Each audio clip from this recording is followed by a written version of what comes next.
Have you ever rehearsed the perfect sentence in your head, only to watch it shrink to nothing the second it was your turn to speak? The words were right there. You knew what you wanted to say, but your chest tightened, doubt slipped in, and what came out instead was, "It's fine."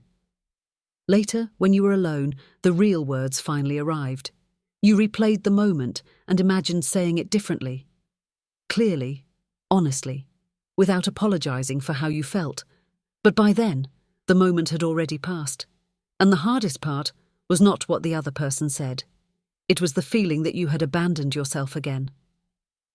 People see a calm woman who knows how to keep the peace. They do not see how carefully you measure your words, how often you say yes because you are afraid of what saying no might cost you. They do not see how many times you have stayed silent because being misunderstood felt more frightening than being unheard. Somewhere along the way, you may have learned that being easy to love meant being easy to silence. So you adapted. You learned to read the room before the room ever had the chance to read you. You learned to notice every change in someone's expression before deciding how much of yourself was safe to reveal. And perhaps that protected you once. But what protects you in one season can imprison you in the next. Because deep within you is a woman with something to say, opportunities she wants to pursue, a life she wants to step into fully. And every time you shrink, you feel the distance between the woman you are being and the woman you know you could become. If this feels familiar, please do not call yourself weak. You may not have a confidence problem. You may have a history of protecting yourself from rejection. Those are not the same thing. Confidence is not becoming the loudest person in the room. It is not becoming cold, aggressive, or impossible to correct. Confidence is remaining connected to yourself when someone disagrees with you. It is trusting yourself enough to speak and trusting yourself enough to handle whatever comes back. Rejection may disappoint you. It may hurt. But it does not get to define you. Imagine standing outside a room that already belongs to you. Your name is on the door. The key is in your hand. And still, you knock. You wait for someone inside to tell you that you are welcome. Meanwhile, other people walk in and occupy the space, while you remain outside holding the key. That is how many women live. They have ability, but wait for permission. They have ideas, but wait for approval. They have a voice, but save it for the day when disagreement becomes impossible. The tragedy is not that the door is locked. It is that you have forgotten the key is already in your hand. The first shift a confident woman makes is that she stops waiting to feel confident before she acts. You tell yourself, "When I feel ready, I will apply. When I stop feeling nervous, I will speak. When I know I will not be rejected, I will put myself forward."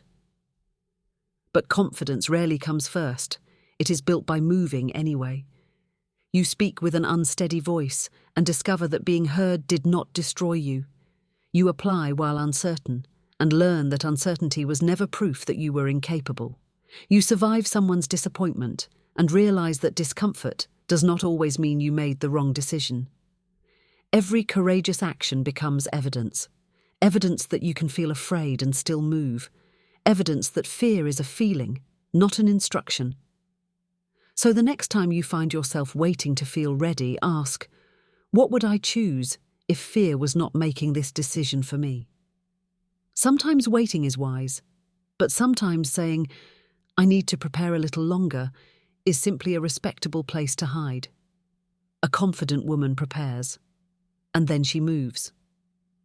The second shift a confident woman makes is that she stops paying for approval with pieces of herself. There is nothing wrong with wanting to be liked, but when approval begins costing you your honesty, your peace, or your self-respect, the price has become too high. You start over-explaining decisions that were never anyone else's to approve. You agree to things you do not have the capacity for. You remain silent about behavior that continues to hurt you. From the outside, that can look like kindness. But love allows you to choose. Fear convinces you that you cannot. A confident woman understands that someone can be disappointed in her without her being a disappointment. Someone can disagree with her boundary, and the boundary can still be right for her. And when people say she has changed, they may be right. She has become less willing to abandon herself in order to remain convenient. The third shift a confident woman makes is that she stops rejecting her own message before anyone else has the chance to hear it. This might be a silly idea, but, sorry, can I add something? I may be wrong, but before you have even expressed the thought, you have already taught the listener to doubt it. Confidence does not require aggressive language, it requires clear language. You learn to say, I would like to add something. I have a concern about this. I need more time before I decide. I am not able to commit to that. No long paragraph of justification is required. You can be warm and direct, gentle and firm. The goal is not to win every conversation. It is to stop abandoning your truth before the conversation has even begun. Before we continue, think about the area of your life where you shrink the most. Is it at work? In your relationships? Around your family? In your business? Or whenever an opportunity requires you to be visible? Write that one area in the comments, then type, I am done shrinking.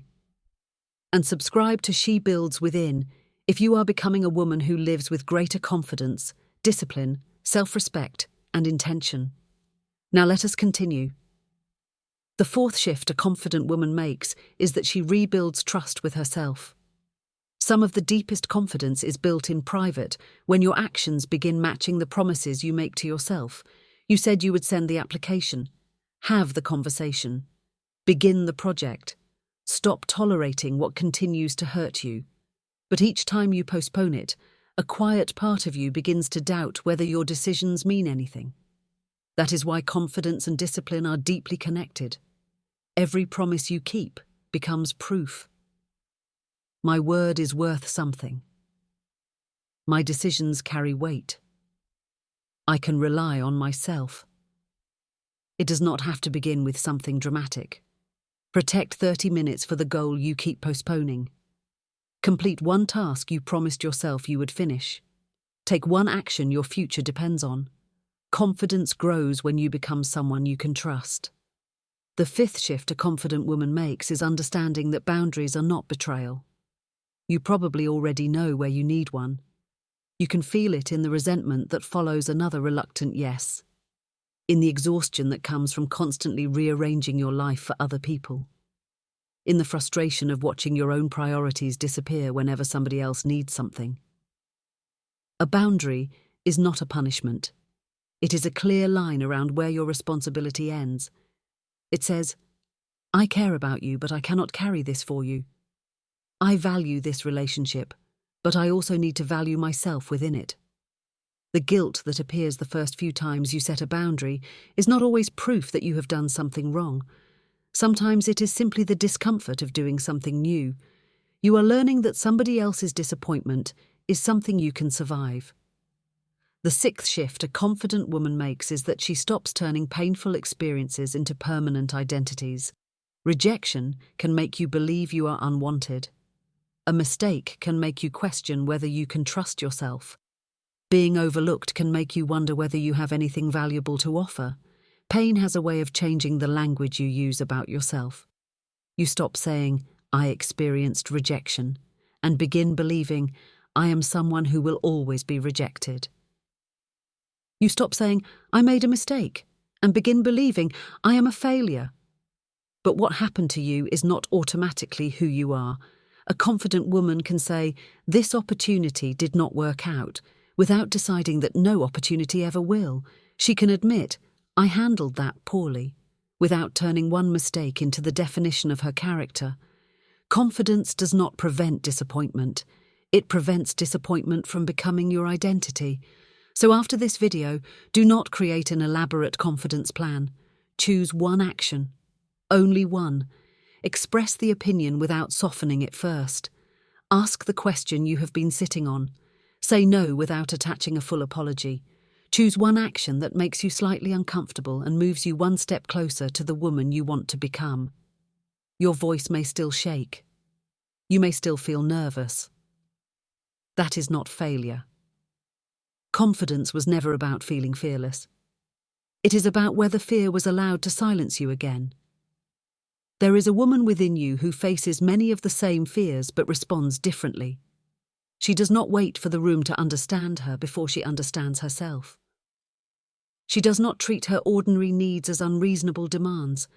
She can hear no without deciding that no is all she will ever hear. She is not the loudest woman in every room. She is simply no longer the woman who disappears inside it.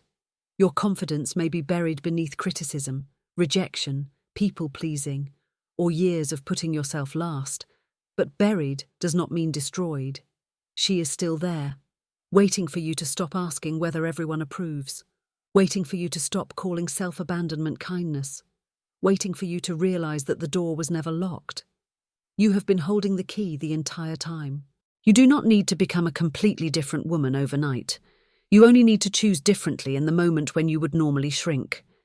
Then choose differently again, until speaking honestly no longer feels like rebellion, until setting a boundary no longer feels like cruelty, until confidence stops feeling like a performance and begins feeling like home. If this message spoke to you, write, "I am done shrinking." Then share this video with a woman who may need the reminder that her voice matters too. If you found this helpful, like the video and subscribe to She Builds Within for more conversations about confidence, discipline, intentional living, self-worth, and becoming the woman you know you can be. And remember, confidence is not the promise that nobody will reject, misunderstand, or question you. It is the decision that when those moments come, you will not reject, misunderstand, or abandon yourself. You have spent enough time standing outside your own life, waiting for permission to enter. The key is already in your hand. Open the door